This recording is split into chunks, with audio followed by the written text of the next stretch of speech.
Bon ben merci à tous d'être ici. Donc je suis très ému, c'est sympa. Je remercie surtout ben, Michel d'organiser ça avec Marlène et je remercie le lieu aussi de nous accueillir, toutes les infrastructures, l'idée du concept, enfin je trouve ça génial. Donc là, on va évoquer une conférence sur les édifices et lieux sacrés peuvent-ils être le mycélium d'une conscience universelle. Donc après ce qu'on vient de voir avec JB, il va falloir s'accrocher quand même. Voilà, il y a pour démarrer, voilà, justement, ce que je sais, c'est que je sais rien. Aujourd'hui, c'est à chacun sa vérité. On a tous le droit d'être sceptiques sur l'histoire et les faits qu'on nous propose. Vous avez bien vu dans le descriptif de JB, enfin dans toutes ces photos, il y a des c'est énigmatique quoi. Enfin, je veux dire, tous ces sites-là, on n'a pas la réponse. Moi, je les ai pas toutes, hein. Je vais essayer de vous en faire partager un petit peu ce que j'ai pu comprendre. Mais voilà, il n'y a pas de réponse convenable dans le milieu académique sur les questionnements. Voilà, en fait, on trouve des choses dans les milieux alternatifs. Arrive à se construire un niveau de cohérence et de conscience avec ses propres réflexions et celles des autres en accord avec les lois universelles. Donc, on va voir que les lois universelles, c'est la base, quand même, enfin, pour moi. Il faut être en harmonie avec le grand tout. Donc, il y a un plan de la conférence. Donc, le premier, ça va être l'ouverture d'une bulle de conscience, justement, pour cadrer la chose. On va parler des édifices et des lieux sacrés. Bon, pas trop bouger, hein. La géobiologie, alors on va survoler la géobiologie, on peut pas parler de géobiologie, la géobiologie elle-même c'est un sujet qu'on pourra en parler toute une vie, il y a plusieurs façons de la voir, on va parler de la géobiologie sacrée, et si les édifices et lieux sacrés étaient le mycélium d'une conscience universelle, moi je pense que oui, mais on va essayer de détailler tout ça. Donc une proposition d'une hypothèse personnelle basée sur ma vérité du moment, donc peut-être pourquoi tous ces édifices-là sont implantés sur la planète, pourquoi on les retrouve un peu, tout ça. Essayer de donner une pseudo-réponse. Et que faire avec ces informations, parce que pour moi, il faut les partager. Donc voilà, ouverture d'une bulle de conscience, donc ça nous permet de mettre temporairement de côté nos croyances afin de s'ouvrir à des nouvelles informations. Pratiquez le 5e accord Toltec, donc soyez sceptiques, mais restez à l'écoute. Hein. C'est pas parce que vous n'êtes pas d'accord avec ce que je raconte qu'il faut tout de suite se braquer. Peut-être que un jour vous dira, ah, tiens, j'ai entendu ça, ce type-là, il avait peut-être raison. Ou peut-être que j'ai tort, vous avez peut-être vous raison, ça je sais pas. Et cette ouverture permet de se protéger des informations trop dérangeantes, parce que voilà, des fois, je vais tendance à dire des trucs, faut s'accrocher, quoi. Les définitions qu'on peut trouver sur Wikipédia des édifices, finalement, que ce sont des bâtiments conçus pour la prospérité et que ça dure assez longtemps. Et sur l'UNESCO, ils disent que c'est 20% des édifices du patrimoine qui seraient spirituels ou religieux. Je pense que c'est quand même un peu plus, parce que dès qu'ils ont un doute, ils classent ça dans religieux. Donc, on dirait tout. Donc les édifices sacrés ne sont pas placés n'importe où. Donc on va voir justement d'autres petites photos. Il y a des photos forcément comme JB, hein, et puis on va en voir d'autres qui sont parfois placés très haut, proche d'un cours d'eau, installés sur des assises antisismiques, sont implantés sur des sites, enfin on va voir ça. Voilà, ils sont parfois implantés et souvent situés sur des endroits en hauteur. Vous voyez là ici, on est carrément entre deux falaises, sur une faille, ils sont allés mettre une chapelle, donc reste en Chine. On se demande pourquoi, quoi. Je fais un peu le JB là, hein, pour le début. Là, pareil, pourquoi ils sont allés accrocher ce site-là sur une falaise. Pour y accéder, faut y aller, faut avoir le mérite. Hein. Déjà, pas avoir le vertige. Ici, là, on va retrouver le Machu Picchu. Donc, je vais baisser un peu, peut-être que... Donc, pour moi, c'est une onde de forme. Ça, c'est Sacsayhuaman. Voilà. C'est souvent très en hauteur, mais on va voir un peu pourquoi. Donc, proche d'un cours d'eau. Notre-Dame de Paris, à côté de la Seine. Les Moailles au milieu perdu de l'océan, et puis les pyramides sur le bord du Nil. Et on verra que beaucoup de... C'est pas tous comme ça, des fois c'est parce que ça a été asséché dans le temps, ou alors c'est que le cours d'eau il est dessous, sous terre. Donc installé sur une assise antisismique, donc on a vu tout à l'heure avec JB, donc les gros blocs de Baalbek, hein, donc les trucs énormes, Ici, pareil, on voit des choses, et puis là, Cusco, finalement, on retrouve toujours les mêmes images, parce que c'est celle qui nous parle le plus dans le questionnement. Donc, implanté sur d'anciens sites mégalithiques. Donc, Saint-Michel, c'est aujourd'hui qu'il y avait un dolmen, et donc on a construit au-dessus, au milieu d'un cours d'eau, Chartres, la pyramide du Louvre. On sait que à ces endroits-là, il y avait forcément au niveau de l'histoire des dolmens. Sur le Louvre, on est plus sur le donjon à la base, et on a construit dessus. Construit selon une géométrie sacrée. Alors là, on va essayer de développer un peu plus parce que il y a de quoi parler. Donc ici, c'est en Inde, c'est la pyramide. Ah, ça suit pas en fait. Bon, peu importe. C'est une pyramide qui est inversée. C'est assez incroyable. Au lieu que ce soit sur le haut, elle est sur le bas, mais elle est quand même en géométrie sacrée. Et en bas, on a un réservoir d'eau. Donc c'est assez fabuleux. On retrouve une forme carrée avec des donjons. Là, ici, je vous ai mis une photo de notre ami 137, Monsieur 137. On voit bien l'hexagone, finalement, de la France. Et on pourrait... Donc, il y a plein de traits, des rapports. Sur tout ça, il y a des alignements. On en a parlé un peu tout à l'heure. Donc, les alignements, ça peut être donc une ligne... vous avez peut-être entendu parler de la ligne de Saint-Michel. Donc, c'est une ligne lay.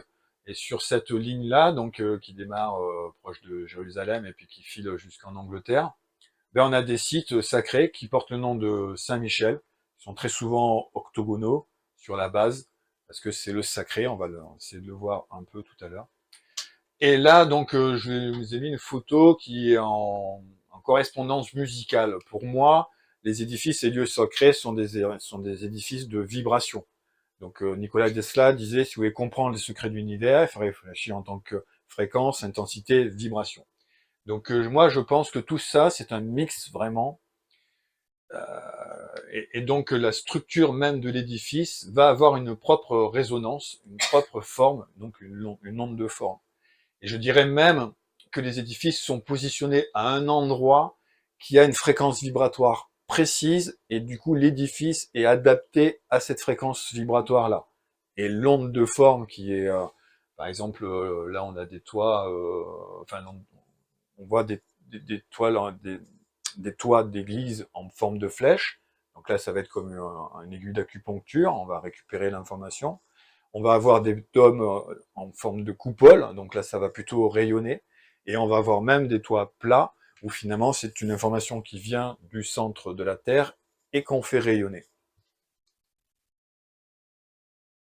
La méditation, bien sûr, quand on voit le Bouddha, il est bien axé, il est bien droit. Quand il est face à ces édifices, enfin, à ces structures-là, ça ne peut qu'imposer le respect. Bien sûr, on se demande pourquoi c'est fait, mais ça nous apporte une sérénité. Ici, c'est le Matrimondir en Inde, donc c'est vraiment un lieu de recueillement qui a été étudié sur la géométrie sacrée, avec vraiment le nombre d'or, on va en parler, rassurez-vous. Et ça, c'est moi dans la basilique de Saint-Émilion. Merci. Voilà. Donc là, c'était la petite première partie. Donc la géobiologie. Géo, terre, bio. La vie, logos, la science. Donc c'est l'étude de la vie. Dans cette conférence, je ne vais pas parler de la géobiologie moderne, c'est-à-dire que moi, je vais utiliser vraiment la géobiologie d'avant, c'est-à-dire avant l'internet et tout ça. Donc je vais pas parler des réseaux Wi-Fi, des normes DECT, etc. C'est pas le sujet, enfin en tout cas pour moi aujourd'hui. On va parler des eaux souterraines, on va parler des failles, on va parler des réseaux telluriques, mais tout ce qui est mémoire de mur et entités, etc. J'en parle pas, d'accord. Donc la géobiologie, si vous regardez un petit peu la définition, aujourd'hui c'est classifié comme une pseudo-science. Avant, on faisait appel à un géobiologue pour placer un château. Enfin, le roi, c'était quand même un druide. C'était certaines qui avaient une personne dans la société qui avait un très très très beau niveau. Aujourd'hui, c'est une pseudo-science, donc c'est une personne qui parle de n'importe quoi, qui sert à rien.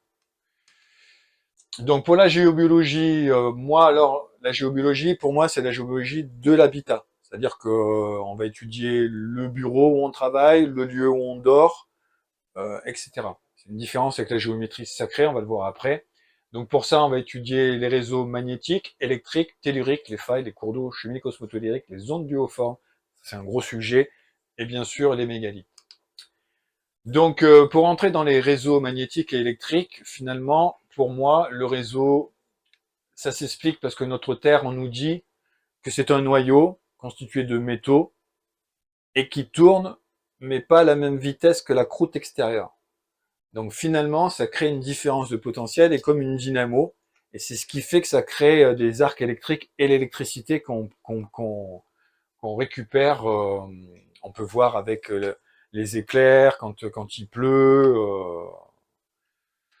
Donc c'est une différence de potentiel finalement. Donc il y a deux axes, il y a l'axe magnétique comme la boussole nord-sud, et puis il y a l'axe est-ouest, donc pour moi qui est l'axe électrique. Ok. Donc nord-sud, est-ouest.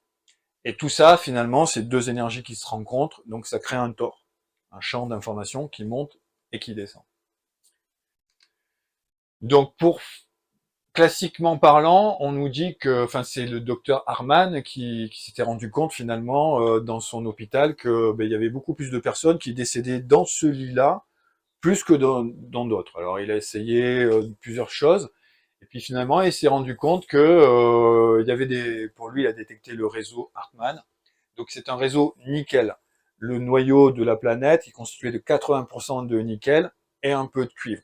Donc c'est une rémanence finalement d'une grille magnétique, d'une vibration interne de notre cœur, de notre noyau. Quand on dit il y a du nickel, c'est pas forcément on va trouver du nickel. On va trouver la rémanence électrique, la maille. Ok.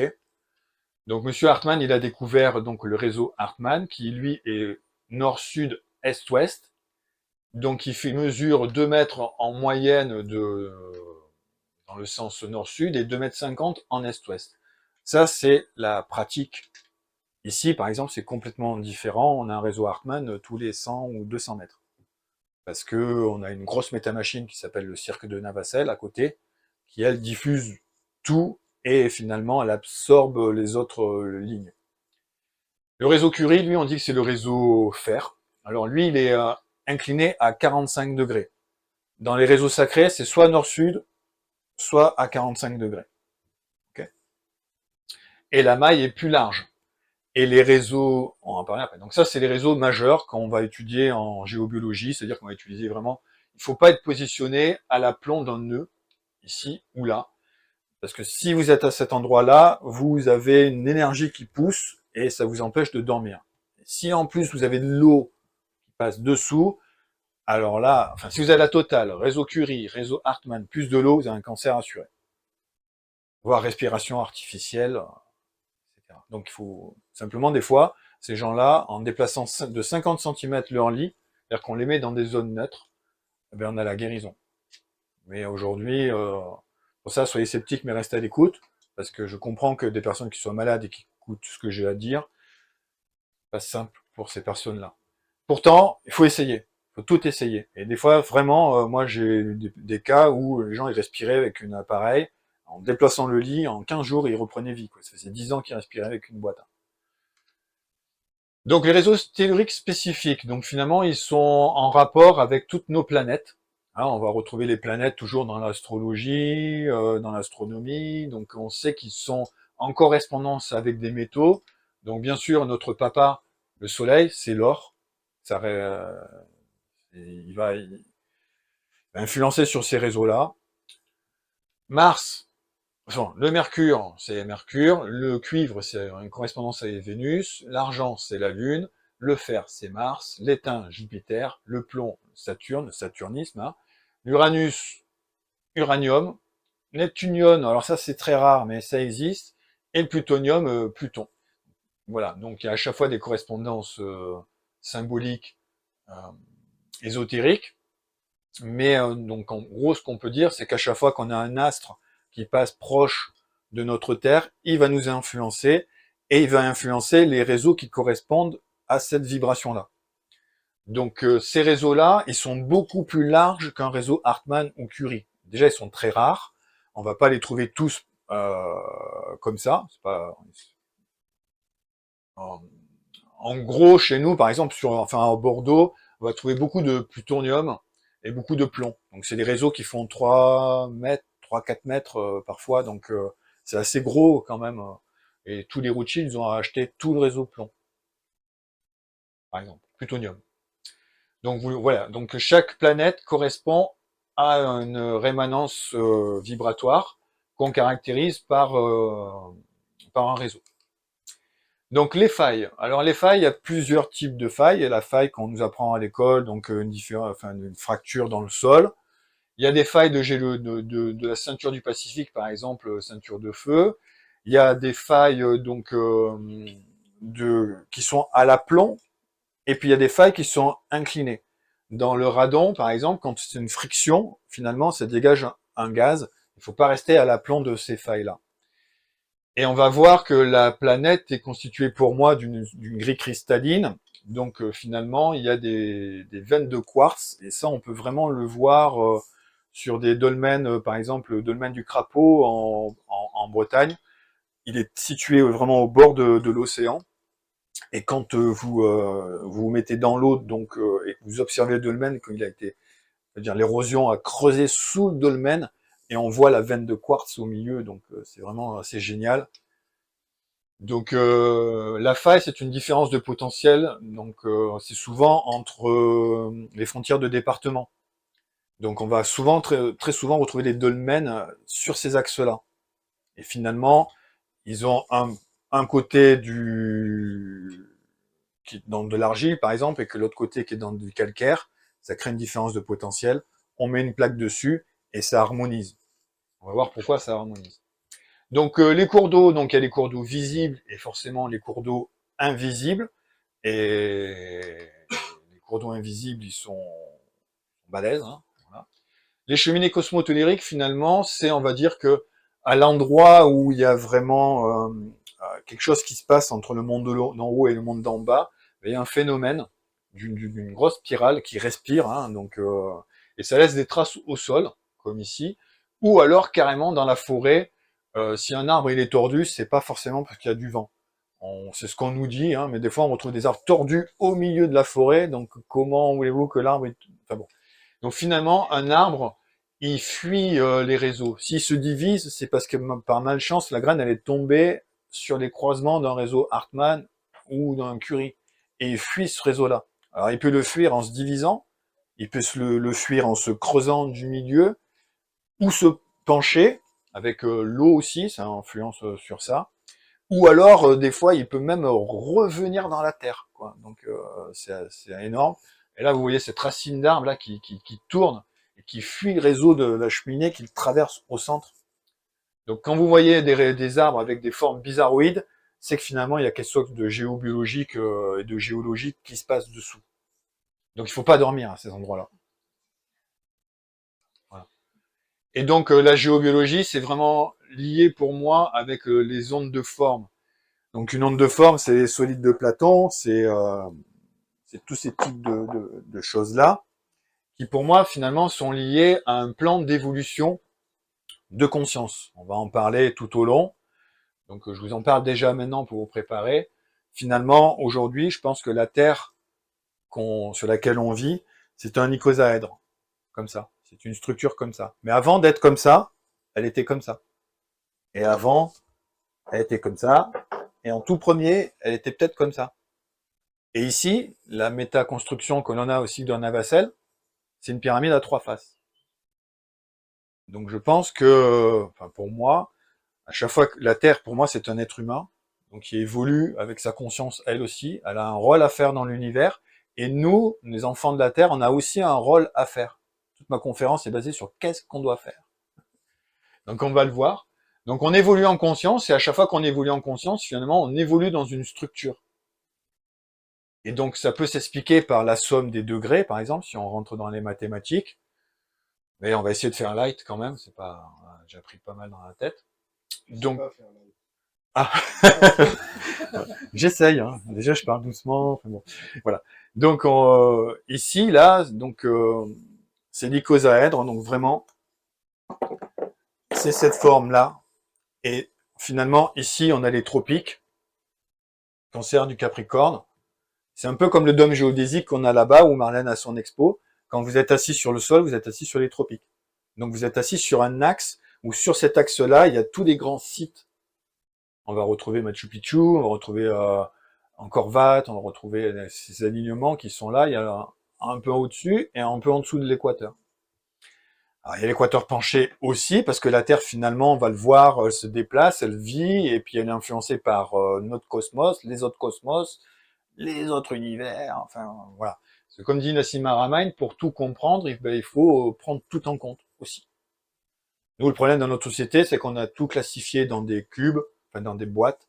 On a mis la physique dans une boîte, la géobiologie dans une autre boîte. Et le problème, c'est que les gens ne communiquent pas entre eux. Alors aujourd'hui, on arrive un petit peu à se rassembler et à ouvrir les boîtes pour éviter qu'on termine dans une boîte. Donc les ondes de forme, finalement, vous voyez bien que chaque arête, ça envoie une information. En géobiologie, par exemple, euh, on peut étudier sur un plan à distance, mais moi j'aime quand même venir sur place, parce qu'on va pas voir que le mât du bateau du voisin, il vient directement frapper dans notre lit, et que c'est lui qui nous envoie une forme. Alors on va étudier le plan, on va tout étudier, mais on peut pas voir certaines choses à distance. On peut, puisque finalement dans le quantique, on pourrait dire que on n'est qu'un programme dans une simulation. On va essayer de détailler ça à peu près. Mais bon, tout ça pour dire que il y a à chaque sommet une interférence. En géobio, on dit qu'il ne faut pas dormir sur une grande poutre, par exemple, parce que la poutre, elle vous divise si vous êtes dessous, elle vous coupe en deux.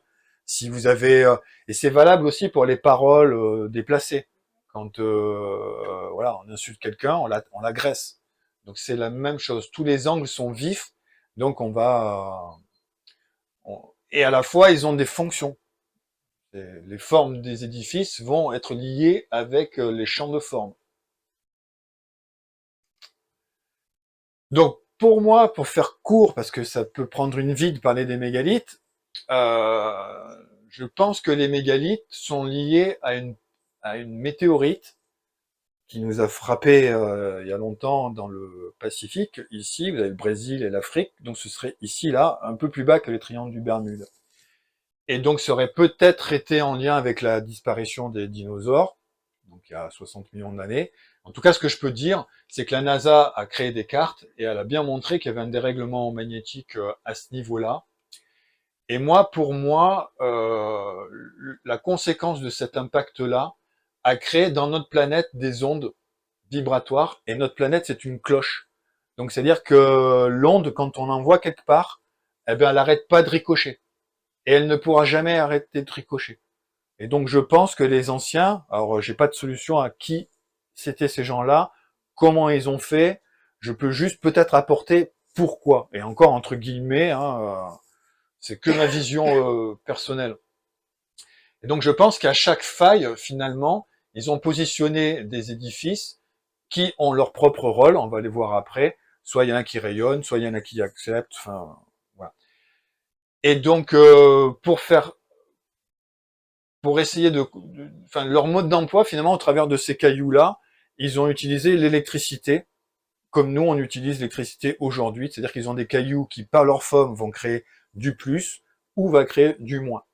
Et simplement, avec la forme d'un caillou, si vous avez par exemple un réseau de cours d'eau qui est ici et qui est négatif, si vous y mettez deux pierres négatives qui l'encerclent, moins et moins, ça fait plus. Le réseau, il sort plus. Donc ces gens-là, ben, ces personnes-là avaient un niveau de conscience que nous, on atteint mais vraiment très très peu, quoi, je pense, aujourd'hui. Donc voilà, et je pense qu'ils ont soigné la planète pour faire en sorte que nous, humains, on puisse venir expérimenter la densité. Voilà, je sais, je parle chinois, mais je pense que les gens qui ont créé ça, ils étaient plus dans l'éthérique. C'était des personnes qui vivaient avec déjà peut-être une autre gravité, puisque les dinosaures, on sait que c'était des monstres, hein, les arbres, ils étaient énormes, les moustiques, ils étaient comme ça. Donc, et puis d'un seul coup, tout a rapetissé. Alors peut-être que ça a créé la Lune. Alors la Lune, il y a plusieurs théories, mais en tout cas, il y a une influence avec la Lune qui est là. Aujourd'hui, la Lune, elle a créé les marées. Et donc, JB, tout à l'heure, tu parlais des Karnak avec les aliments démarrés, etc. Donc on voit qu'il y a quelque chose avec la Lune, parce que la Lune, c'est l'argent. Si la Lune, la nuit, vous avez peur, ben vous dormez avec une améthyste et de l'argent. Vous allez combler, ça vous calmer. Donc voilà, donc moi dans ma théorie, il y a une météorite qui est atterrie ici, elle a détraqué le système électromagnétique nord-sud, est-ouest du Thor. Du coup, la planète, elle s'est inclinée. Mais il n'y a pas que ça. Pour comprendre vraiment les choses, il faut prendre les lois de Milankovitch. On en parlera tout à l'heure. Il faut vraiment ratisser large, comprendre que la Terre, elle a une obliquité, là, on va en parler. Donc, donc le domaine, j'en ai parlé un tout petit peu tout à l'heure. Les photos, c'est pas la peine que je vous les montre. Vous en avez vu plein avec JB. Donc finalement, on a une faille au milieu. On plante ici à droite, on plante ici à gauche. On n'a pas la même électronégativité entre les deux. On met une pierre et on peut réguler. Si la fréquence est trop forte, alors à ce moment-là, ça devient une allée couverte. On a plusieurs résistances. Finalement, pour moi, une dolmen, c'est une résistance ou un condensateur.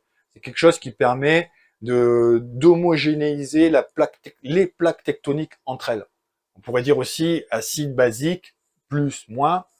De toute manière, la base de ce qu'on connaît nous ici sur Terre, c'est la dualité. C'est plus et moins.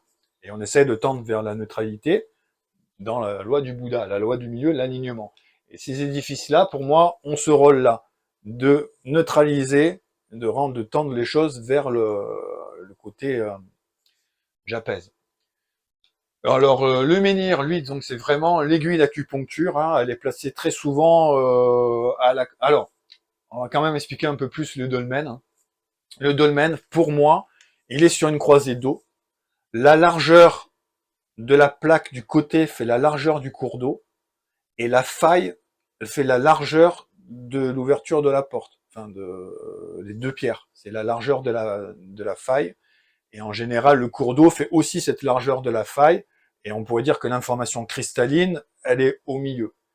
Mais très souvent, un dolmen, c'est même pas très souvent, c'est tout le temps, il est à la croisée de réseaux de deux cours d'eau minimum, voire plus. Et en plus de ces réseaux-là, c'est très souvent Hartmann-Curie, certes, mais c'est aussi des réseaux sacrés qui viennent là renforcer. J'en ai parlé tout à l'heure un petit peu avec l'âme, la pièce du milieu, là. Moi, je suis convaincu qu'il y avait cette pièce-là à l'intérieur de tous les dolmens. Mais bon, ça a 6000 ans, de ce qu'on nous dit, donc ça a mal vieilli. Il y a des gens qui ont envie de prendre des souvenirs. Ah, ce serait joli chez moi. Bon, ça se passe comme ça. Mais on a retrouvé des dolmens en plein milieu de la Manche où les gens n'y sont pas allés et il y a ces résonateurs. Et, et quand quand je fais une expertise sur un dolmen et que j'arrive à retrouver l'énergie, le point, finalement, je me rends compte qu'il y a un endroit pile où tout se rejoint. Et je vois très bien, finalement, cette pièce qui résonnait, quoi, là. Parce que ce sont que des pièces de réseau, pour résonner. Un dolmen, quand vous allez là-dedans, s'il n'est pas trop abîmé, si vous chantez là-dedans, c'est magnifique. Ça résonne. La petite porte, elle est faite pas pour faire une petite porte, c'est comme dans la grande pyramide de Gizeh, on a une toute petite porte pour que la résonance puisse avoir un chemin de fuite, pour qu'elle puisse éviter de faire péter la structure, en fait.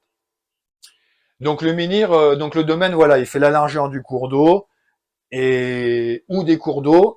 Et le dolmen que tu nous as montré tout à l'heure, qui est pas loin d'ici, là, qui a 2 étages, c'est parce que finalement, il y a en dessous d'un cours d'eau, il y a un autre cours d'eau encore beaucoup plus grand. Donc il y a ils vont jouer sur 2 niveaux. En fait, Chartres, c'est qu'un niveau, enfin toute méta-construction. Mais là, il faut s'imaginer qu'il y a il y a 2 gros cours d'eau, un réseau double en fait d'eau en fait, sur le même axe. C'est mon hypothèse. Hein, Et le Cromlech, alors lui, le Cromlech, c'est fabuleux parce que pour moi, c'est comme le delco d'un moteur essence, quoi, qui va alimenter une pièce qui tourne et qui va alimenter toutes les bouchies. Et en fait, dans un domaine, enfin dans un Cromlech, finalement, les failles, on les trouve pas. La seule faille que l'on va trouver, elle est au centre du dolmen, enfin du Cromlech, et elle vient vraiment par le bas et elle est remplie d'eau. Et toutes les cours d'eau que l'on va trouver parce que rejoignent donc forcément le centre Et pour moi, c'est comme un pont de diode, c'est-à-dire que ça va donner l'information à lui temporairement parlant, pour éviter que il y ait trop d'infos d'un coup ou quoi que ce soit. Donc ça canalise. C'est comme le Delco, ça envoie la bougie 1, 2, 3, 4. Mais là, un dolmen, enfin un Chromelex, c'est souvent 6 cours d'eau, ou voire plus. Donc, donc ça pourrait servir à ça. Et quand on a plusieurs Chromelex, c'est que parce qu'on a plusieurs failles, mais qui viennent vers le du bas. Finalement, ce sont les failles primaires qui récupèrent vraiment l'énergie du centre de notre planète et qui diffusent par le biais de l'eau. Euh, vous m'entendrez sûrement parler de réseau diamant, donc j'en ai pas parlé sur les planètes, etc. Parce que bon, le diamant, finalement, pour moi, c'est la résonance d'un cristal vibratoire qui pulse, mais je me suis rendu compte qu'on pouvait avoir ultra, méga et giga dans les réseaux. Et à la fois dans le positif et dans le négatif.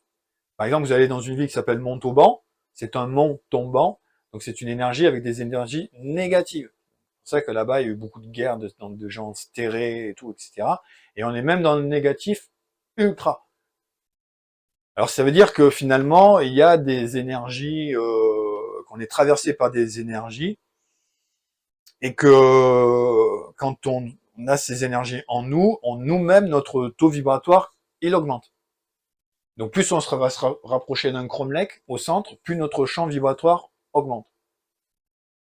N'oubliez pas d'aller, quand vous visitez ces lieux-là, il y a des gardiens. Comme je disais ce matin, il y en avait 3 là-bas. Donc il faut demander l'autorisation éthériquement parlant. Alors ça, il y en a qui y croient, il y en a qui y croient pas. Mais en tout cas, même si vous y croyez pas, demandez l'autorisation. Si vous faites des relevés souvent, parce que il m'est arrivé de faire des relevés, et finalement, au bout d'un moment, je tournais en rond et je dis, au début, j'ai oublié de demander l'autorisation. Donc on se fait bananer par les gardiens. C'est leur rôle, c'est de garder.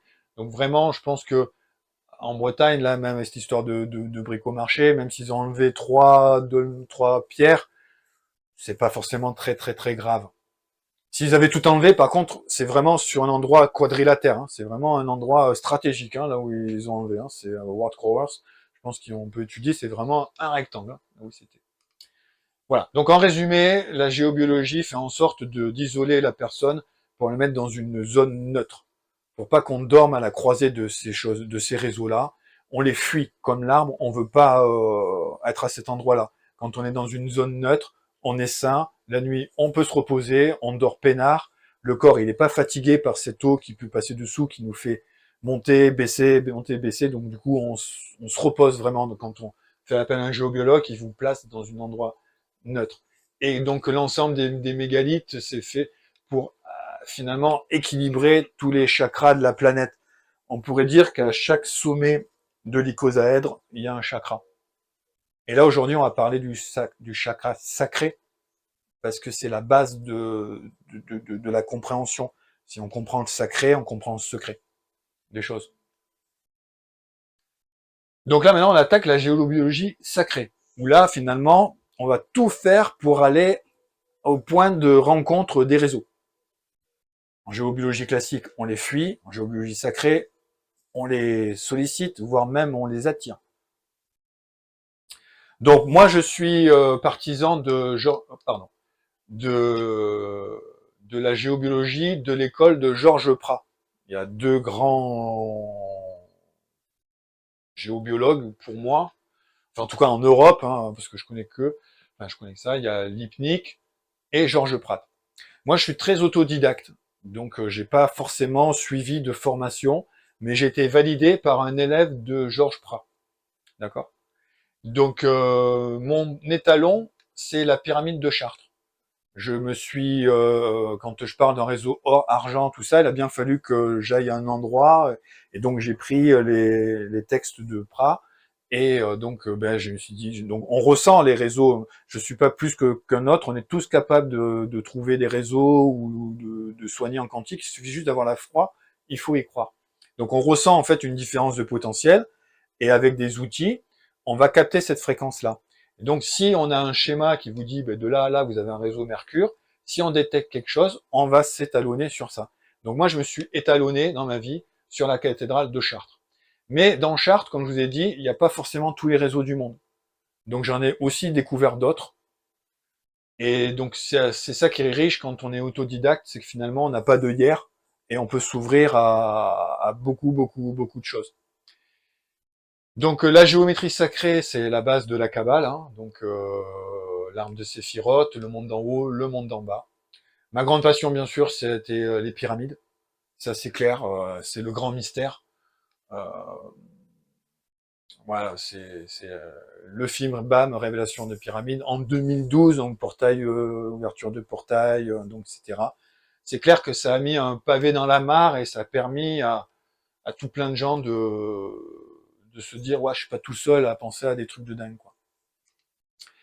Donc, l'étude des énergies dans un monde invisible et subtil, tel le mycélium qui participe à la reliance des fréquences et des formes qui nous entourent. Quelle belle phrase. Donc tout ça pour vous dire que nous, on est au milieu d'en fait une conscience d'un soleil, d'un grand tout, de trous noirs, comme la chanson du rappeur que j'écoutais ce matin. Finalement, faut tout prendre en compte, les fractales, etc. Sauf que nous, avec notre regard sur la courbe du spectre lumineux, des infragraves, des bases, des rayons gamma aux ultraviolets, voire plus, nous, en fait, on voit que ça. Et pour vous donner une image, enfin une ordre d'idée, si tout l'ensemble du spectre, c'est l'équivalent du pont de Brooklyn, nous, on voit qu'un mètre sur le pont de Brooklyn. Donc, c'est pour vous dire que finalement, avec nos yeux, on voit rien du tout. On se prend pour les maîtres du monde, mais on oublie tout ça, et on oublie tout ça. Enfin, c'est pas qu'on oublie, c'est qu'on n'a pas les capacités de le voir. Quoi qu'en ce moment, on voit un peu plus l'ultraviolet. Vous voyez bien que le soir, la lumière du soleil, on la voit un peu plus tôt. Alors, il y a une autre explication à ça, mais on monte en fréquence, là. On va voir pourquoi. Les papas galactiques, là, les soleils, ils se parlent entre eux en ce moment. Parce qu'on change d'ère zodiacale. Donc, pour la conférence, on va parler des mondes invisibles. Donc, c'est tout ce qui m'intéresse. Moi, c'est ce qui est caché. Donc, tel alchimiste, on va percer la bulle, percer, et vous verrez, les rouages de l'univers. Donc un iceberg, on voit le visible, mais il y a tout le dessous. Le moi est tout à l'heure pareil. Les grosses boules de JB, là, ben, pareil. Elle est pas mal, ça, pardon. Non, mais c'est vrai que ces boules-là sont énigmatiques. Pour moi, on les retrouve proches de l'équateur. Et ce sont peut-être des ondes de forme pour équilibrer. Elles ont justement une boule, n'a pas de, c'est comme un œuf, elle n'a pas de rayonnement comme ces ondes de forme-là, qu'il y a des angles vifs. La boule, elle en a pas. Donc vous pouvez très bien mettre une boule sous votre lit, ça va vous apaiser si vous êtes sur la croisée d'un réseau. Donc je pense, et comme on retrouve finalement ces choses-là proches de l'équateur, à quelques kilomètres près, donc je pense que leur fonction, une de leurs fonctions peut-être pourrait être d'atténuer les fréquences. Une option. Les mondes subtils, donc là, quand on a notre téléphone portable, ça nous déstructure notre champ aurique, mais on le voit pas. La planète, elle a plein de réseaux, mais on les voit pas. Nous-mêmes, on a plein de réseaux, on dégage des énergies, mais à part un radiesthésiste, peu de personnes, ou quoi qu'aujourd'hui, on a des machines avec l'effet Kyrian, hein, qui arrive à montrer que avant un soin et après un soin, on n'a pas la même aura. Et donc, bien sûr, l'équilibre de tout, hein, du yin, du yang, hein, c'est la base de la vie. Donc, on va avoir des édifices perdus comme ça, qui symbolisent des choses sacrées, mais c'est très subtil hein, pour comprendre. Et donc, finalement, c'est notre alignement de tous nos chakras. Et là, on va parler du chakra sacré dans ce monde-là. Acceptation qui est une science ancestrale. Alors là, c'est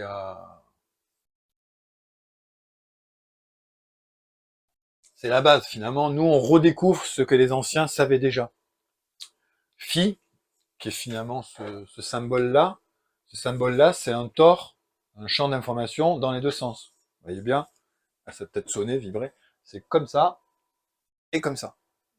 Donc ça, c'est le tor, la base de tout. Ici, le vortex, le monde d'en haut, le monde d'en bas.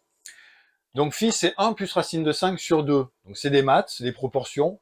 Pour moi, c'est 1, c'est l'unité. 5, c'est la quintessence. Et on divise tout ça par 2. Et on va obtenir un nombre qui est à l'infini, 1, 618, 0,3, etc. Hein.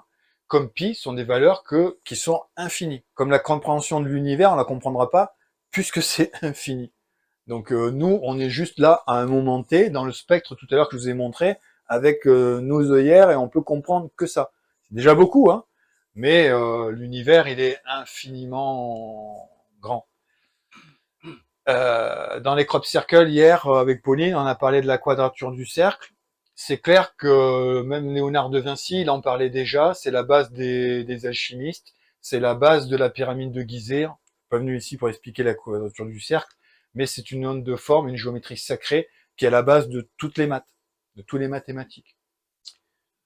L'architecture qui nous a été léguée par les anciens, elle est sur cette constante-là universelle de 1,618. Que l'on divise les angles, les rapports, les machins et tout, on retombe très souvent soit sur pi, soit sur la coudée, soit sur tout ça. Et nous-mêmes, on fait à peu près 52 cm, la coudée c'est 52,36, et on pèse à peu près 3 kg, et la pi c'est 3,14 kg. On est... Ici, c'est la mer Kaba. Donc pour moi, c'était à cette époque, donc pour moi, comme j'ai essayé d'expliquer, la Terre évolue, et donc je pense que la Kabbale, elle est basée sur l'étude de la Terre à un moment où elle était dans cette forme ici. Mais aujourd'hui, pour moi, on a évolué en conscience, et je ne vais pas dire que la Kabbale c'est inutile, mais je pense que c'est peut-être périmé. Aujourd'hui, on vient avec d'autres informations. On va en parler. Donc, il y a des gens qui se sont rendus compte finalement que les lieux sacrés n'étaient pas positionnés n'importe où. Il y a plusieurs grilles qui ont été faites. Et donc, finalement, on obtient une grille cristalline qui stabilise la Terre. On va le voir après comment. Et donc,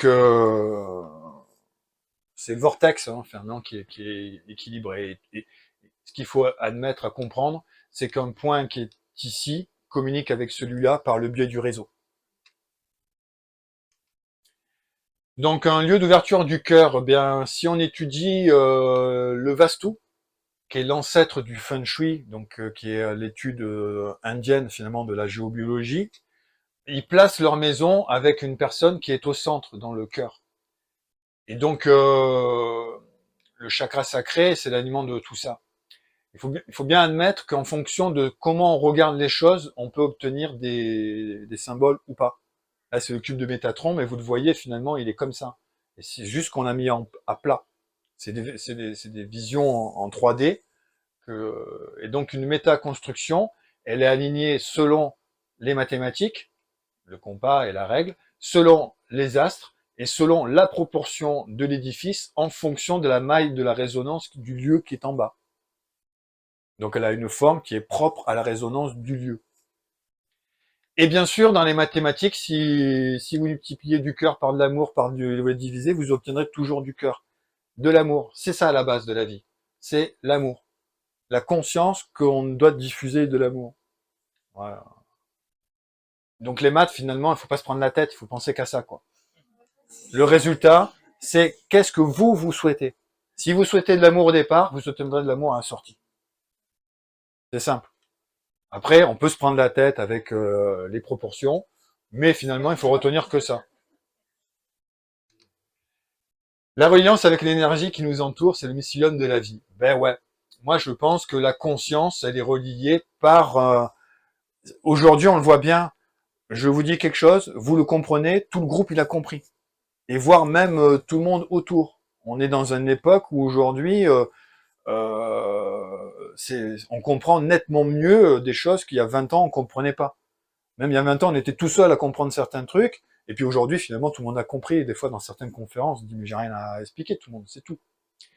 Donc il y a une matrice, il y a une grande maman qui est là en conscience et dans l'expérience de l'expérience, eh ben nous, on est au travers de notre papa et on vient ici sur notre maman et on est influencé par elle et tout le reste. Donc on est un grand tout dans ce champignon de conscience. Donc en gros, voilà, la géobiologie sacrée positionne ces défis spécialement sur des croisants d'énergie propres à leur lieu d'implantation, en accord avec les énergies des lois universelles et le grand tout. C'est-à-dire que si vous mettez toutes ces choses-là avec le prorata de 1,618, donc les maths, hein, vous allez attirer forcément l'univers parce que vous utilisez les proportions. Et elle participe donc à une structure collective de conscience comme le champignon. Donc, et si les édifices, ces lieux sacrés, étaient le mission d'une conscience universelle? Donc, quel message doit-on en retenir de ça? Qu'est-ce qu'on pourra en conclure? Que sont éventuellement les fonctions, la matrice, tout ça? On va regarder. Donc, une conscience unifiée qui relie le monde d'en haut et le monde d'en bas. Ça, c'est vraiment la clé. Nous, les humains, on est là pour relier les énergies d'en haut et d'en bas. Et c'est notre mission à nous d'aider la planète finalement à elle-même trouver sa place dans les lois de l'univers. Moi, je pense sincèrement qu'on a un rôle à jouer et que c'est notre conscience, grâce au mycélium de tout ça, qui fait qu'il faut se relier les uns les autres. Tout ça, avant, c'était une géométrie sacrée qui était réservée uniquement aux initiés. On n'y avait pas droit. Et ça se comprend parce que si on comprend que la parole est créatrice, on comprend comment on a été dirigé par nos gouvernements et manipulé. Donc aujourd'hui, on dévoile, donc on enlève le voile de tout ça, ou on décrypte, on sort de la crypte. Et donc je pense qu'on est capable de comprendre ces informations-là parce qu'on rentre dans l'ère du Verseau. On va le voir après. Pourquoi? Donc c'est intemporel, énigmatique et sacré. Donc là, on voit bien la fleur de vie qui est sur le chien fou de Pékin, à la cité interdite, au Japon, en Chine. Et c'est une science qui apporte du bien autant à la planète qu'à l'humanité. Quand ils ont fait un menhir à un endroit, ça a calmé le lieu. Donc les gens qui vivaient à côté bénéficient de ça. Quand vous avez une église, eh bien finalement, cette église-là rayonne et capte des informations, et tous les gens qui sont dans le village, ils profitent de cette énergie-là. C'est bon pour tout le monde. Donc, quel message doit-on en retenir? Donc, pour moi, les lieux sacrés sont propices au rassemblement. Donc, religion, c'est religarer. Et à la modification de conscience. On sait que quand on est dans ces édifices-là, vu qu'on est à la croisée d'énergie avec des flux qui sont tellement vibratoires, on augmente en conscience. Et donc, du coup, on est tous reliés les uns aux autres. Et là, je vous ai mis la croix de Hank parce que finalement, une énergie qui rencontre une autre énergie crée une boucle d'énergie. Et ici, donc, on a tous les symboles de la rotation finalement du système, parce que le monde d'en haut et le monde d'en bas créent un vortex, et ce vortex-là, il tourne, que ce soit la croix celtique ou la croix andine ou la croix de Tsoukoulé, de Malte, du Tibet, etc. C'est finalement l'observation de la grande ours quand on regarde pendant aux 4 saisons, printemps, été, automne, hiver, quand vous regardez la grande ours, ben finalement vous avez la Svatsiska. On voit bien que ça tourne et que nous-mêmes, nous tournons là, dans tout ça. Donc, qu'est-ce qu'on peut en conclure et tout ça? Donc, finalement, il y a une faille. Pour que ça puisse marcher, il faut qu'il y ait une différence de potentiel. Donc là, ici, c'est un tumulus, finalement, avec l'entrée souvent à l'est, ou légèrement inclinée au solstice, pour pouvoir récupérer les énergies de ce moment-là propre. Et c'est à la croisée de réseaux d'eau. Donc là, les réseaux d'eau, ils sont ici, ils sont là. Et là, vous avez aussi sur l'édifice sacré, donc un réseau or par exemple, et un réseau argent. C'est pour ça que sur les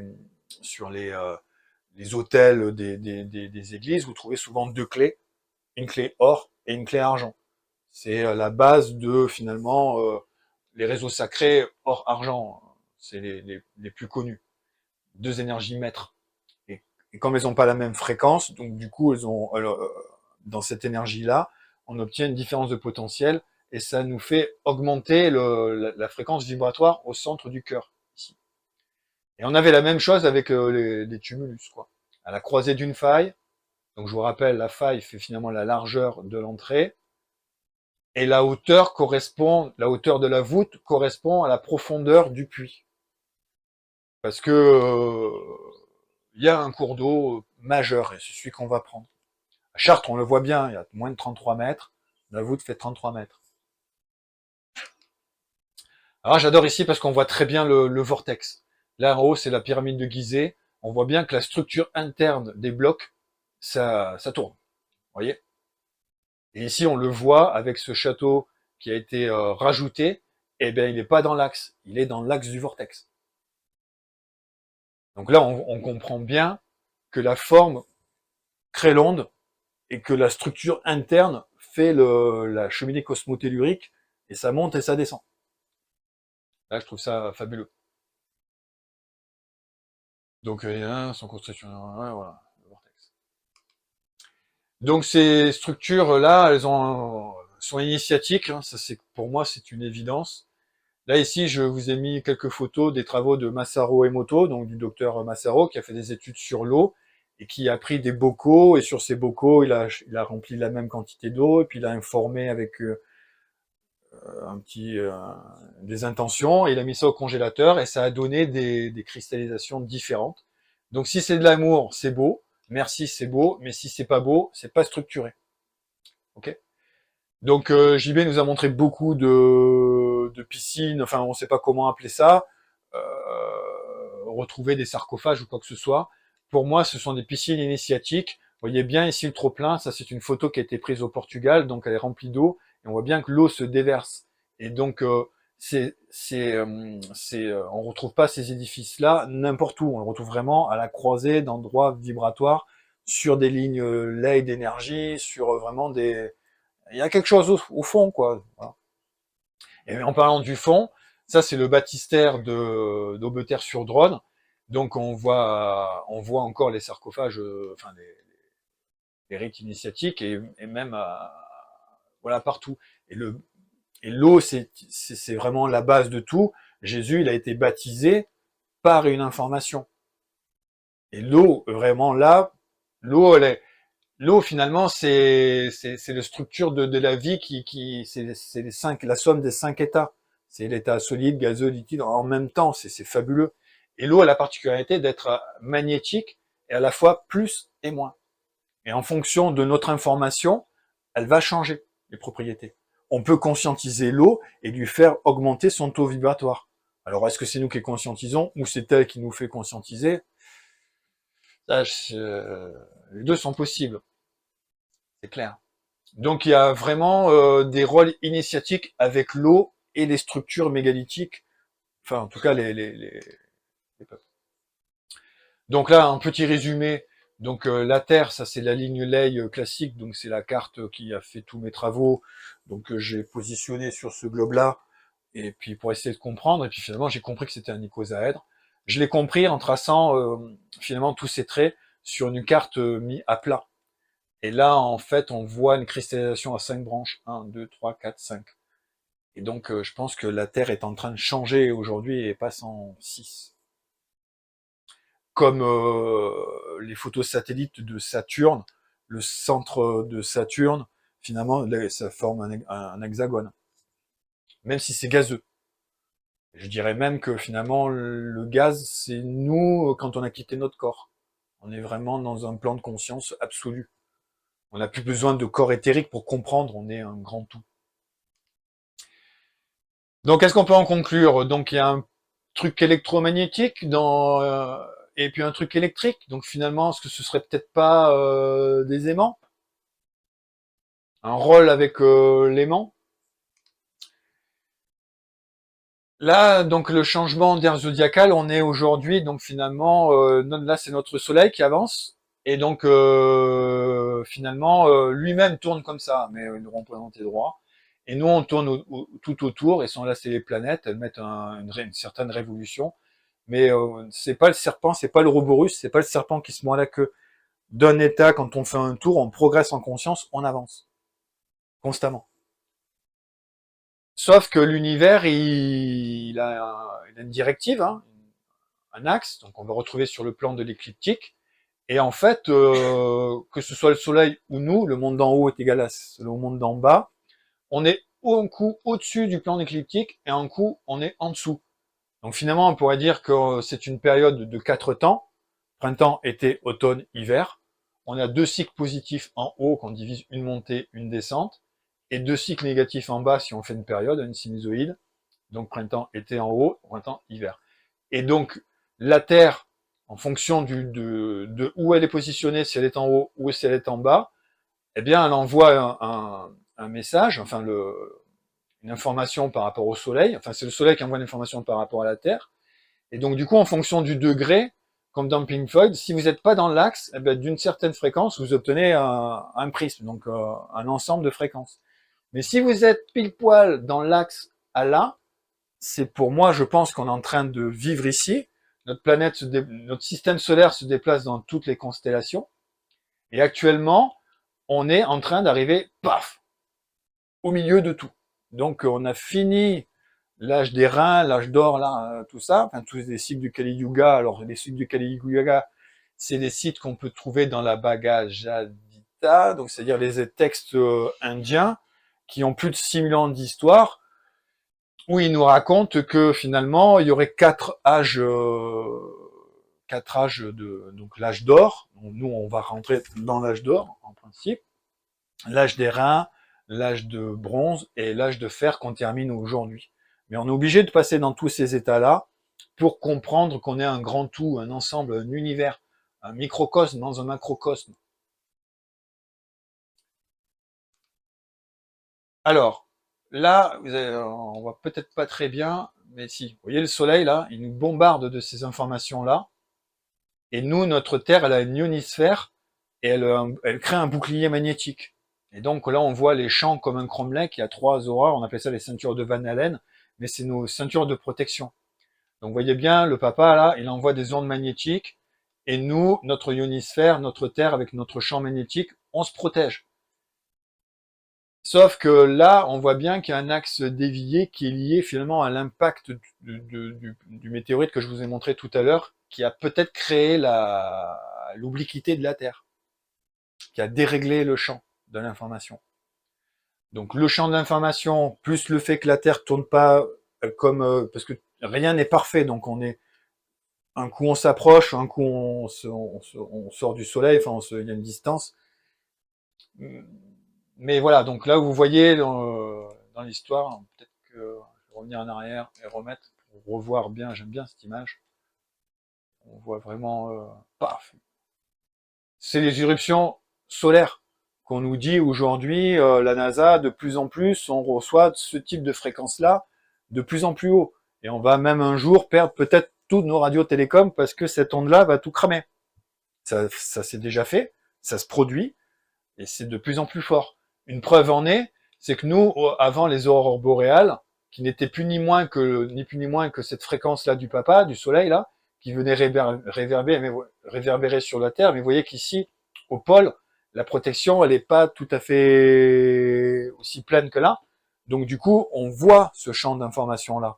Mais actuellement, comme on prend beaucoup d'informations dans l'axe de l'écliptique, eh bien, l'aurore boréale, on la voit beaucoup plus basse.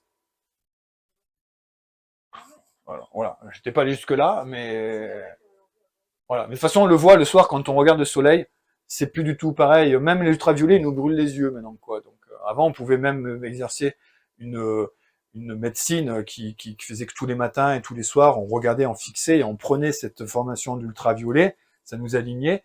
Mais aujourd'hui, si vous faites ça, vraiment attendez la dernière heure parce que c'est trop puissant. Alors c'est trop puissant parce que finalement, c'est tous les soleils de tous les cosmos qui se parlent, on va le voir après. Alors, voilà, donc finalement, en fonction de chaque niveau de conscience, on a quelque chose qui est différent.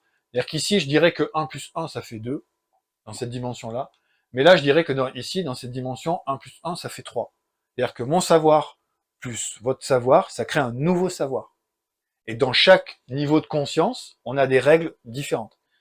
Ici, vous voyez bien, en fonction de où vient la lumière, ben là, je peux avoir un carré, et si je diffuse par là, j'ai un rond. Pourtant, c'est la même chose. Et donc ici, là, je vous ai mis finalement tous les stades de l'icosaèdre, enfin des solides de Platon. Hein. Et pour vous montrer concrètement comment on peut changer d'état avec les mathématiques, ben, je trouve que cet objet est fabuleux, parce qu'il est fait que de racines de 2 et de 3. Donc là, vous avez le solide de Platon version cube, mais si je change d'information, c'est-à-dire je lui donne ma propre information, mon sens, eh bien, je peux... j'arrive pas tout de suite, hein, à la fin de la même structure, je peux obtenir une boule. Pourtant, c'est la même chose au départ. Donc ça peut vous faire peut-être accéder à la conscience que au départ, on avait cette forme-là, puis après on a évolué, on a eu celle-ci, après on a eu le cube, dodécaèdre, icosaèdre, et pourquoi pas une autre. Je pense qu'actuellement, on est en train de changer de forme. Donc, les éventuelles fonctions de ces édifices-là, donc, pour moi, c'est clair, ça fait partie d'une structure d'énergie libre. Pas trop rentrer là-dedans, mais dans les questions, on en parlera après. Donc, ça participe à la prise de conscience individuelle et collective. C'est-à-dire que quand vous êtes au milieu d'un édifice comme ça, au centre, vous êtes connecté avec toutes les lois de l'univers. Vous avez une possibilité de générer différentes sources d'énergie, ok, et c'est aussi peut-être éventuellement des portes stellaires ou des portails galactiques. Donc là, mettez bien votre bulle de conscience, c'est clair. C'est-à-dire qu'on peut rentrer dans un endroit et sortir à un autre. Ça, c'est les triangles des Bermudes. Il y a eu beaucoup de témoignages de personnes qui sont rentrées dans un nuage magnétique et se sont retrouvées ailleurs. Ou alors, regardez dernière Indiana Jones. Vous allez voir aussi. Et finalement, on voit que dans un tympan d'église qui a 2000 ans, enfin 1000 ans plus l'histoire, donc finalement, eh bien, on s'aperçoit que les 4 évangélistes là, finalement, c'est les 4 annonciateurs des printemps, été, automne, hiver, ou du solstice d'été, du solstice d'équinoxe, printemps. On voit bien qu'ils savaient qu'au centre de tout ça, eh bien, on avait quelqu'un qui arrivait et qui déversait une information.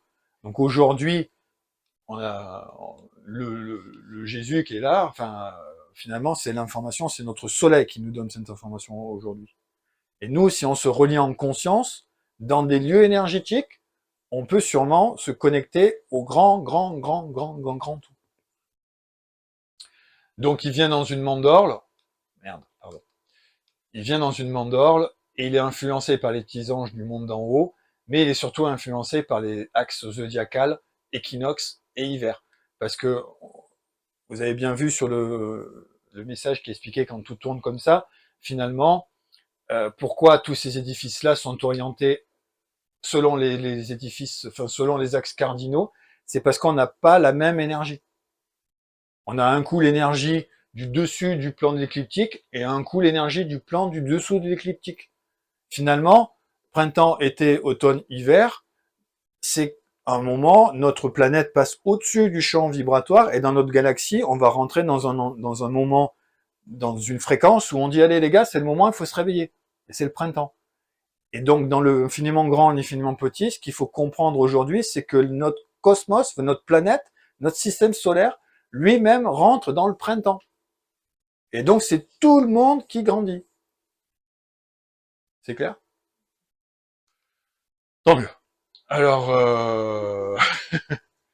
donc ça nous apporte une ouverture de conscience, ça nous sensibilise à la compassion, parce que forcément, parler de tout ça à des gens qui veulent pas admettre certaines choses, c'est pas facile, donc on est obligé de rester calme, zen, de comprendre.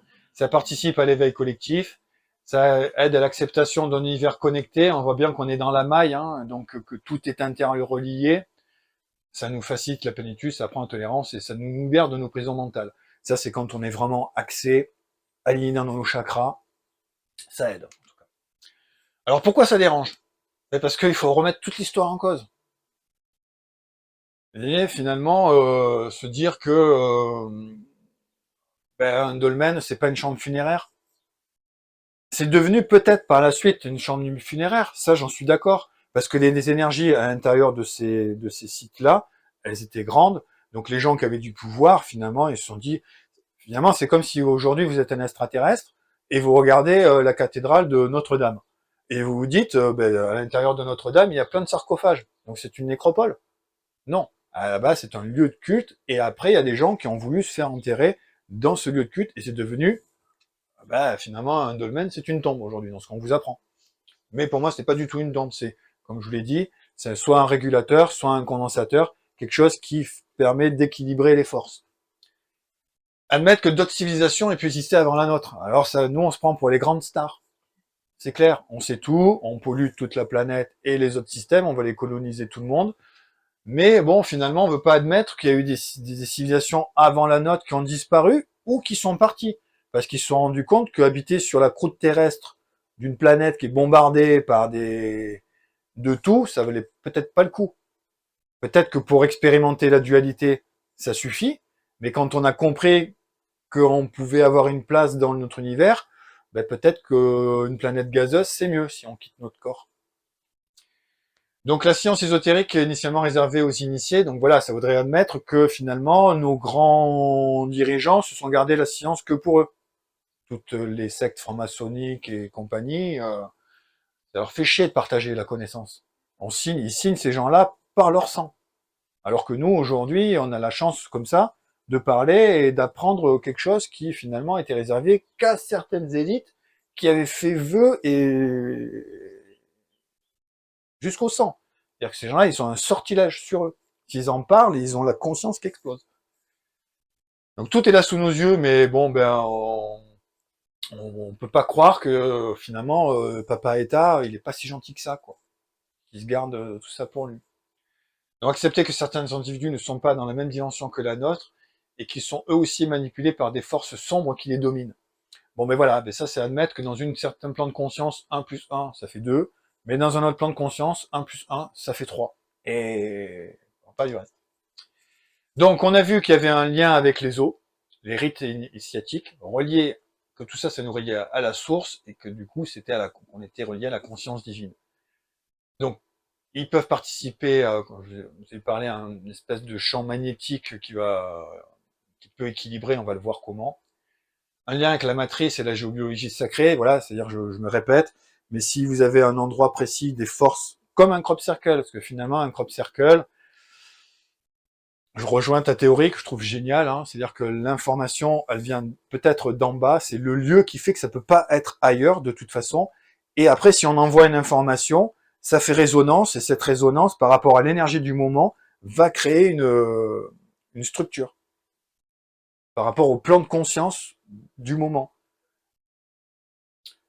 Donc, une science ancestrale, enfin voilà. Donc la proposition que je vais vous faire, vous en douterez, hein, vous en doutez, je pense, c'est que tous ces édifices sacrés là sont comme le mycélium, il sert à nous connecter pour créer finalement une assistance gyroscopique à la planète, pour le bien de tous. Et donc on le voit comme ça. C'est-à-dire que tous les édifices religieux ou pas, les crop circles, les châteaux forts, les forts étoilés, les pyramides, les arcs de triomphe, tout ce que vous voulez, c'est orienté est-ouest. Donc, on les retrouve sur l'axe est-ouest. C'est-à-dire que Papa Soleil, quand il tape ici le matin, grâce au fait de tous ces édifices qui sont reliés, l'énergie, elle tourne tout autour, tout le temps, constamment. Et si en plus, on a des édifices comme le portail le fer à cheval, hein, c'est l'édifice, c'est l'arc de triomphe, mais c'est aussi l'église, le portail. Donc vous avez votre fer à cheval, et à la fin, il se rabat, et là, vous avez le cœur. Et au centre, on sait qu'il y a une croisée énergétique. Donc du coup, on puise cette énergie du bas, et grâce à l'aimant, on la diffuse sur toute la planète. C'est-à-dire qu'à une fraction de seconde, on est tous interconnectés dans la conscience collective. Donc si vous allez dans ces lieux-là, ben forcément, vous allez être connecté à la conscience collective de la Terre, de la planète, du système solaire et tous les autres systèmes solaires. Actuellement, nous, donc, on est dans l'âge du Verseau, donc on rentre dans l'ère du Verseau, donc on est sur le plan de l'écliptique à plat, et donc on prend l'information de Alcyone, qui vient du centre des galaxies de tous. Et donc c'est pour ça que notre Soleil, il est blanc aujourd'hui, donc on peut pas le regarder, alors que quand on était enfant, il était jaune. Mais aujourd'hui, il est tellement chargé d'informations qu'il nous aveugle. Et la chaleur qu'on a aujourd'hui, on dit ça, c'est le réchauffement climatique, mais non, c'est parce que c'est un cycle naturel de l'évolution, évolution, involution, et, du cycle de la vie. Et donc, nous, on a cette chance-là, aujourd'hui, d'expérimenter cette montée de fréquence. Et ce qui fait qu'on comprend des trucs, vous avez peut-être compris tout ce que je vous ai raconté. Alors qu'il y a 15 ans, on m'aurait dit, non, on aurait déjà arrêté. Tu racontes n'importe quoi, c'est pas possible. Alors aujourd'hui, on est tolérant. Non, on dit, ok, on laisse la place à quelque chose. Donc voilà, j'ai fait le tour, je pense, de ce que je voulais vous dire. Donc, le but du jeu de l'information, c'est partager l'information comme le mycélium, hein. C'est vous avez une connaissance, vous ne le gardez pas pour vous, vous la transmettez. Parce que si vous êtes plein, vous pouvez plus recevoir. Donc s'ouvrir encore plus à l'inconnu, c'est-à-dire que ben voilà, tout ce qu'on ne connaît pas ou que vous paraît sceptique, ben n'ayez pas peur d'aller poser des questions. On est là pour ça, on est venu, notre âme, je pense, elle est venue ici s'incarner, ici pour avoir un rôle, c'est de comprendre qu'on est tous interconnectés. Et que si on prône l'amour, on récoltera l'amour.